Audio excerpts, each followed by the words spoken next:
Hello everyone, and welcome back to our channel. Today, we are diving into a story that has stirred conversations across South Africa, one that blends tradition, emotion, and the modern glare of social media. We are talking about the state funeral of former police minister and ambassador Nathi Mthethwa, held on the 12th of October 2025, at the Siyabonga Sangweni Sports Complex in Kwambanembai, KwaZulu-Natal. A ceremony meant to honor decades of public service has unexpectedly turned into a debate about a single, fleeting smile. And yes, we are going to unpack all of it. Nathi Mthethwa, who passed away on the 30th of September 2025, was celebrated as a loyal figure in South African politics. He served for 58 years, a period that included navigating the choppy waters of Nkandla and driving police reforms. His funeral was designated as a Special Official Funeral Category 2, which means military honors, speeches from ANC leaders, and tributes highlighting his service and dedication. The event was meant to be a reflection of his legacy, his life's work, and his contributions both in South Africa and abroad, including his diplomatic role in France and his patronage of the arts. But what captured the attention of online communities was not the speeches, the military parade, or even the dignitaries. It was the widow of Nathi Mthethwa. Seated in the front row, she wore a black lace gown adorned with delicate floral embroidery.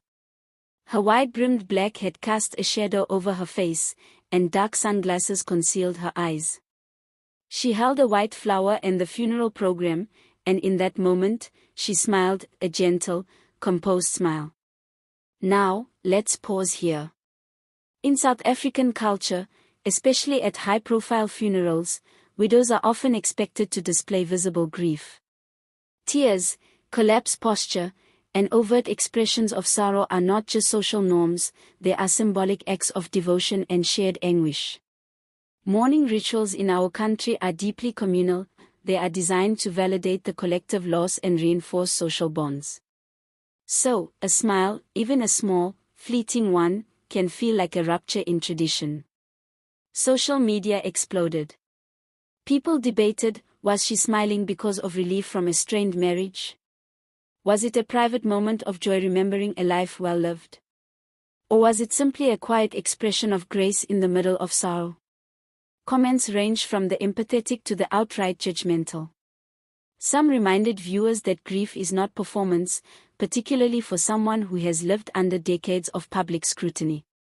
They argued that her smile could honor her husband's life rather than diminish his memory. Others, however, expressed discomfort, citing cultural expectations for widows to display mourning in very specific ways. The discussion quickly revealed broader societal tensions. On one hand, there were defenders pointing to precedents. Widows of high-profile figures like Winnie Madikizela Mandela or Connie Mulder often balance poise and private grief, maintaining dignity while navigating public attention. Their composure was not a sign of coldness but a subtle assertion of strength. On the other hand, some responses contained shades of misogyny, questioning her true emotions and implying that her smile undermined her role as a widow. Humour, however, found its way into the debate. Social media users coined phrases like "smiling through the storm," echoing Zulu proverbs about resilience. There was a recognition that humans can hold complex, even contradictory emotions at the same time, grief and gratitude, sadness and joy. Yet, the commentary also exposed the uneasy reality of modern funerals. Private moments are captured in pixels and shared globally, sometimes stripping context from intimate experiences. A single photograph becomes a story of public consumption, open to interpretation, speculation, and sometimes harsh judgment. For the family of Mthethwa, the focus on the widow's expression is a distraction from his legacy. His diplomatic achievements, service as police minister, and contributions to the arts are overshadowed by discussions of propriety in grief. The widow's smile, while subtle, may represent cultural acceptance of mixed emotions, a quiet acknowledgement of life even in the shadow of death. But online, such nuance is often lost. People impose narratives, sometimes malicious, sometimes innocent, but always framed for public consumption. It's fascinating to observe the intersection of tradition and modernity here. South African funerals are historically intimate affairs, reinforcing communal ties and collective mourning. Yet, when captured on camera and shared online, every gesture, every smile, every tear, becomes part of a national conversation. The widow's composure challenges rigid expectations, reminding us that grief is neither uniform nor performative. People mourn in ways that are personal, idiosyncratic, and sometimes unexpectedly serene. Adding another layer, let's consider the psychological perspective. Mourning is complex. A smile in the midst of loss does not necessarily signal happiness. It can be a coping mechanism, a form of emotional resilience. It may offer comfort to oneself or serve as a silent tribute to the deceased.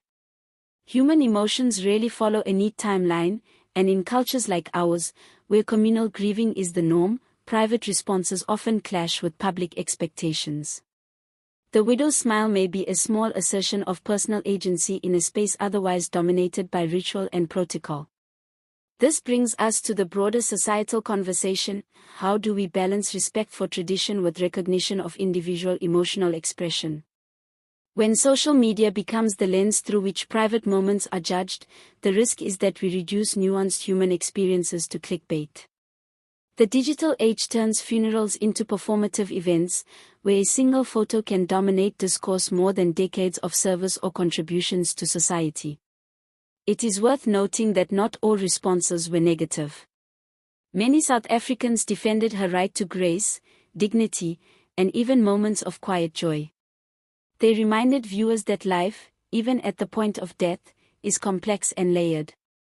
Humor, resilience, and private reflection are part of our humanity, and a widow's smile does not automatically diminish the sorrow of those around her.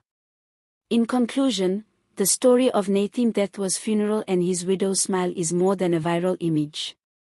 It is a lens through which we examine our culture, our expectations, and our treatment of women in public spaces. It challenges the idea that mourning must always be visible, performative, or conformist. It reminds us that personal rituals matter, that private expressions of emotion carry meaning, and that legacy is not only preserved through ceremonial grief but also through the quiet dignity with which life's final chapters are acknowledged. So, what do you think? Can a widow smile at her husband's funeral without it being misinterpreted? Does the digital age unfairly judge personal grief? We want to hear your thoughts. Drop your comments below, like the video if you found this discussion insightful, and don't forget to subscribe for more in-depth coverage of South African politics, culture, and social affairs. See you next time.